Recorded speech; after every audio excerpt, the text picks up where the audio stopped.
Hi, my name is Nick Kirpsack, and I'm going to be discussing with you today information about face negotiation theory. A couple points that we need to recognize before we go into the main core of face negotiation theory is understanding a few things. Individual self and collective. Individual self is focusing on yourself. You really don't, I don't want to say don't care, but really don't take into consideration other people's feelings, other people's views.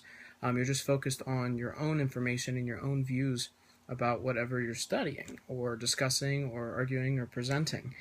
Collective would be focus more on everybody's views, everybody's culture, and really working together to come up with a different scenario or come up with a different idea and understand people's backgrounds instead of just focusing on yourself. The other side of this too is face. Face is very important. It's how you want to promote yourself or promote something you represent, like your job or the company you work for. Face is a very important thing, especially within the United States. People are always focused about the way that they look individually. Whether it's on Instagram or Facebook, they want to look the most popular or the best looking they possibly can and really downgrade people who do not live up to those standards. So I think those are some important things to focus on. Also, this all ties back to culture. The way you were brought up, the way that you communicate with other people, whether you're open to different ideas, that all comes back to the way you were raised, whether it's religiously or based on your heritage, or even cultural background of where you descended from, where your ancestors came from. Also, like I said, since that does focus so much on face and culture, the 5 main points here are avoiding.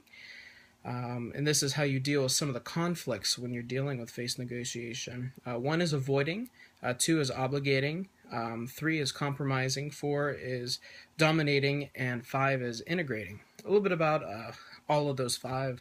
Avoiding would be avoiding the situation at all costs. You don't care about the opinion, you don't care what happens, you just avoid it. You just don't want to talk about it at all, which is a little different than obligating. They're kind of similar, but obligating is when you just totally give in to whatever is being said. Say you don't agree with a certain scenario or a certain conflict or argument. You just don't care what the outcome is, you just give in. Moving on to compromise. Compromise is when you meet people halfway, give a little, take a little, and you compromise based on the situation of the argument. Dominating is when you completely override everybody and belittle their opinions in every way and just dominate your opinion. Integrating is when you listen to everybody's views and integrate a little piece of everybody. I think the United Nations, a perfect example of what's good for the world, is integrating everybody's opinion so it's the best opinion for everybody. The U.S. is pretty much uses the dominating aspect there. A perfect example, I believe, there would be Donald Trump. Donald Trump, some of you may agree or disagree, that he is very demanding and dominating, and he doesn't care about what people says or what he says about other people. He just makes his point, and his is the point, and he's correct, and he's winning, and it's going to be huge no matter how ridiculous it may sound.